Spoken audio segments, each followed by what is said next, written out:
Welcome to Woman Up Lax. We have 2 followers, but maybe we'll have more after this because Kelly's here. Kelly's here! Kelly Amonte Hiller, obviously a legend. We won't spend too much time on her profile, but a hugely winning coach, as a coach in Division I, also as a player, sort of a living legend in all the Hall of Fames, and recently took the team to win a gold medal for the U19 championships. Kelly Amonte, thank you so much for being here. Oh my gosh, Kelly. Only a legend because I played with you on the U.S. team, Krista. Oh, hey-o. I mean, I could talk for days and days and days about all the stories and the stuff that I learned from you. We could do a whole show on just the two of you. And I mean, what happened in the dorm at the Naval Academy, or like what happened in the dorm in England. And Kelly was rehabbing her knee and also trying to look out the very sliver of the window to see the Canadian team practicing. No, you know what? It's the Czech Republic, like their first time ever in the World Cup or something. And she was like, I'm scouting the practice. I'm like, Kel, there's no chance we're going to be seeing them. She's like, but what if we did? They got a number, like something. That girl's kind of good. I'm like, yeah. She's like just trying to eye out the window. See, I have so many stories. It's perspective. Yeah. I have so many stories, Kelly, for real, that I could waste our time talking about how much I learned from you just as a peer, how much confidence you gave me as a young player before I was even on the U.S. team, just after my freshman year at Princeton, when you called me up and said, you had a great freshman year. I want you to come work with me at Brine and sell stuff like over the summer. But we won't get into that. You're a living legend for so many reasons. Your resume says it all. But I'm really interested in this idea that as our peer, you've been in the game for as long as we have. We've done different things. Both of us have coached college, but you've done it and done it so well. I want to talk about the difference done in it the at the game same now. Place, Christy, for so long. Yeah. Totally. But let's talk about the game. So back when we played, we thought we were playing the fastest version of the game. I feel like both of us were introduced different fast versions of the game. You on foot, me just with the stick, maybe. I wasn't as fast as you. I was just trying to keep up with you guys. Yeah. But what is it like now? Do you notice how much faster it is now? Or has it just been so incremental that, I mean, even as a U19 coach and still at Northwestern, like, how much faster is it than when we played? Yeah, I mean, I just think the amount of players that we have playing the game, you just have more access to more athletes. And I think with the growth of the game, the publicity on television, you have more people attracted to our sport. It's like, why wouldn't you want to play the sport? I mean, we all kind of grew up with the traditional sports. I played soccer, and it's like that's introduced to you when you're 4 or 5 years old, and you have access to it. And I think I didn't start playing lacrosse until 9th grade, so I didn't really know about it, but obviously fell in love with it right away. And I think now, you have social media, you have TV, you have everything going on. So it gives us access to so many more athletes. And I think that's the nature of the game. And then obviously, like, just with the publicity and just how many programs we have, there's so much more competition. The coaching is just unbelievable. And, there's a lot more parity, and it's a lot more fun. And it takes a lot of hard work to be successful at this level. And, it's just cool to kind of see the game continue to evolve and, help a new generation of kids, learn to love it and want to give back to it. That's so badass. So you famously, way back in the day, as you were building the program from the start, saw these 2 girls running on campus, and you pulled over and were like, what were they were the twins, right? Or twins or sisters? Yeah, the Custer twins. The Custer twins, yeah. So what's the equivalent of that now? Like, are you still looking for diamonds in the rough? Like, how do you recruit? Like, what is it like to be trying to find athletes out there who can convert to being really great lacrosse players?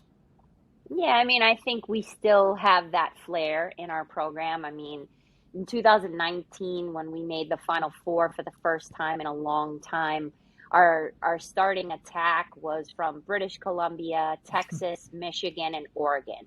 No other, program in the country has that level of, just diversity in terms of where people are from. And so, we're always trying to think differently, think outside the box. I think it's, we're pretty self-assured in our knowledge of the game and just our ability to like learn and create new things. So we feel that we can bring people in our program like that and help them get better. I mean, I think our most recent case of that is Lauren Gilbert, and now she's kind of dominating the pro scene as well. Yeah, I That's mean, so you awesome. think about Gilbert and, to Izzy Skane, Kuykendall, who Christy and I have like loved watching, specifically like the behind the back. I mean, I could see you guys loving her. I mean, like legitimately. No, I love your goalie, La I Liberty. mean, La Liberty. I wanna can't. talk about La I'm like, she is such a fireball. I'm like, Oh my is she God. gonna get taken out for that, all that attitude and sass? I love it. I'm like, no, she's staying in. She's staying Kelly in. wants her. I would assume. I love to Kelly, see you want it. her to have the sass, but my question is, Christy and I talked about this a few weeks ago on our last podcast, but like, I feel like from a coaching standpoint, you do a really good job of like, the ball is clearly attracted to somebody like Gilbert or Izzy Skane or Kuykendall. Like, how do you coach the rest of the players to like, one, accept that, I guess you could say, because their skill level is just as high, but the ball just wants to find Izzy Skane. Like, and you can see that as the game progresses. Specifically, I think a very good example of that is your UNC game from last weekend. Like, the ball found her in like really interesting ways. She also found herself on the opposite side of the field than where she normally plays. So like, what are your thoughts on that from a coaching standpoint? Well, I think the best thing that I learned from Cindy Timshall, my coach in college, was just that, it's okay to be an individual. It's okay to be exactly who you are. And to, as a coach, I've kind of tried to embody that and just embrace people for who they are and not have me try to put them in like a Northwestern box. So, just letting them bring their assets to the table. I mean, Izzy and Erin probably couldn't be two more different players, but yet they play so well together. And, I think that just kind of teaching the group that we need all types to be successful. We need people that maybe aren't going to get the limelight and just get the ground balls, like Emerson Boleg from California or Sam Smith from California. Those two kids do so many great things for our team, but maybe you don't see them on Instagram as much, So it takes a lot to be successful. And I think having, people that understand that and embrace each other for their own individuality, I think is really, really important. That's so awesome. I wanted to ask, so let's talk about kids, like the difference in kids, we're all Generation X, so it was like, just do it, like no fear, like, get it done somehow, some way, we don't care what's happening inside of you, just show up and grind. But the kids are different now. We're two generations. There's a millennial generation and now there's Generation Z. So how do you find the kids to be different? Or how do you find to have had to adjust as a coach in order to help these kids be successful at your job, at your school, on the Division I level? Well, I thank God that I majored in communications at Maryland, because that's a huge asset. I think you both know I'm a pretty quiet person by nature. I'm pretty introverted. I don't share, I don't tend to share a lot about myself, but I think I've learned how to be an effective communicator over the years. And I think probably that was the biggest thing. I think it's interesting because the change of generation happened when we were kind of having like our downslide of, when I say downslide, just please take it with a grain of salt, because we've had so many successes, but we weren't going to Final Fours, we weren't competing for championships. And I think that there just came to a point where I just, like, after 1 year, I just said, okay, like, I sat Scott down. I was just like, I'm done doing what I'm doing. Like, I need to completely hit the reset button. And a lot of it was kind of going back to who I was, because I think that I was so much trying to chase wins and chase success that I got a little bit off track.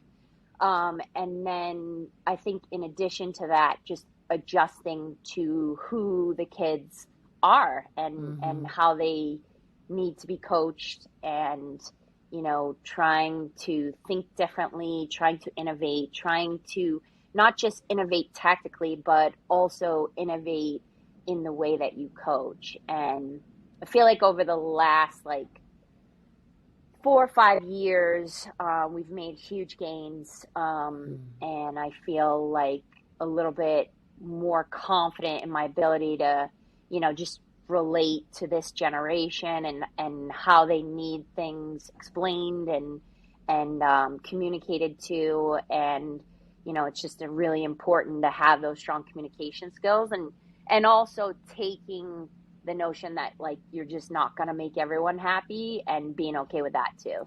Yeah. Okay, so like you guys are like on top right now. Oh my gosh, it's amazing. Like it's fire. What does it feel like? And yeah, you've been here before, obviously. What does it feel like coming off of last weekend's big win? What does it feel like, you know, as you're we're still only really mid-season, frankly. You know, what is your approach now? How do you come off of that and then tackle the rest of the season, looking at your schedule? I mean, I'm not saying it's not hard. You got some difficult teams on here, but they don't compare to the teams you have seen. Yeah, I mean, I think that you know, the game last year against UNC left a pretty good scar for our players, and I think that they can draw upon that at any moment. And you know, I think they were really excited about the opportunity that they had the other night the other day against UNC. But I think for us, like we're just really focusing in on getting better each day and kind of just continuing to evolve. I think that's the biggest key, is just really making this about us and what we're trying to do as a group. And we know we have the ultimate goal of wanting to win the whole thing, but like we also know that there's a lot of other teams that are really, really good, and they have that ultimate goal as well. And so, you know, we just have to continue to kind of stay grounded, stay humble, and, you know, just challenge ourselves each day, love the game each day, support each other each day. And, you know, hopefully good things will happen. I think, you know, we have to talk about La Liberty because, one, from a transfer perspective. So, like, I mean, I know that she was 2-time goalkeeper of the year for Division III coming from Tufts. But one of the things that Chrissy and I have talked about multiple times about La Liberty is like her emotion in the cage is something we've never seen from a goalkeeper before. Unless you and not just the bad, the good. Like she's like, when she saves it, she's like, yeah. I'm like, it's like boom, and I'm like, you just don't see that. This is so new. Like I don't know if I can ever remember a goalie being so, you know. But then when she sort of like is bummed out about her mistakes, you're sort of like, I see it. The pendulum swing. She gives equal. You feel her bumness as well as you feel like her energy, and I mean that's got to radiate through your defense and like totally pump up, like I would assume your offense. So like. But she's only come Get to the question, Steffi. The question is she just came in. She's making the impact like so quickly. Like I don't know what the question like? is, but like what the hell? What is she like? Yes.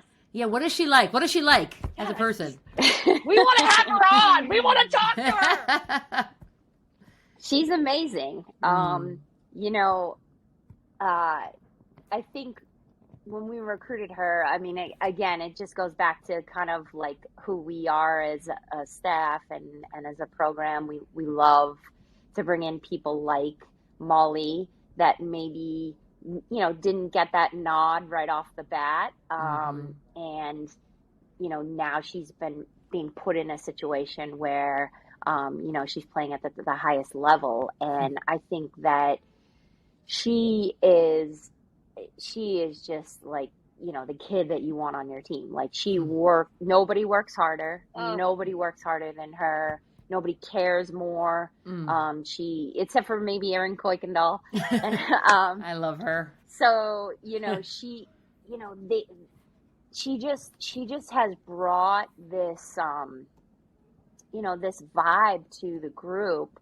where, you know, she's gonna do everything she can to help the group be successful. And we may or may not be successful, but it feels pretty good when you have someone behind you with that mentality. And, you know, I actually just had a conversation with her today, and, you know, I just said, like, a big part of the success of, you know, the defense, and the defense is getting real confident, you know. Yes, they And are. I think, you know, yeah, a big part of that success is just having that behind you, and, you know, knowing you may not make every single save, but you know that that person's going to have your back when you need it. And, you know, they're really starting, the D and Molly are really starting to play off of each other, so that when one makes the mistake, the other one saves the day. And if Molly makes mistakes, they save the day. So it's really exciting. And then that's translating over to draw team and offense as well.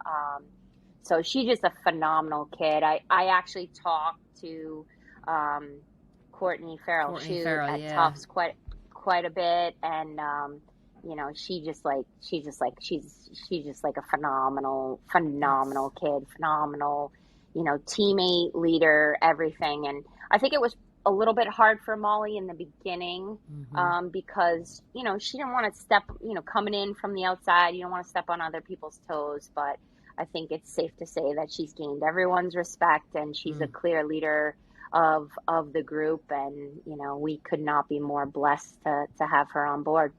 Awesome. She's so fun. She can tell her what she is. It's cool too, for you know, Division III to see her it's so having amazing. this success too. Well, I think that's a testament to you being an innovator. You were an innovator when we were in college, way back when.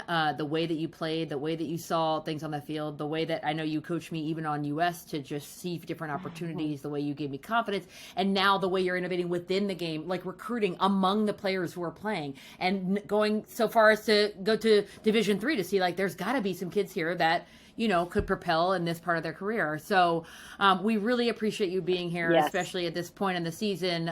We so respect what you're doing out there, and really just grateful that you took your athletic ability into this game. I mean, everybody has reaped the benefits of it. So thanks, Kelly, so much. And good luck for the rest of the season. And you know what, Kelly, we really just love watching your team play. True story. Thank you. I love coaching them. They're a great group, and you know, no matter what happens this year, we're really proud of the way that they're developing as people, as lacrosse players, and it's been a fun year so far. So we're looking for a great second half. I love it. Don't hang up, but I gotta stop recording. Bye, everybody. Bye.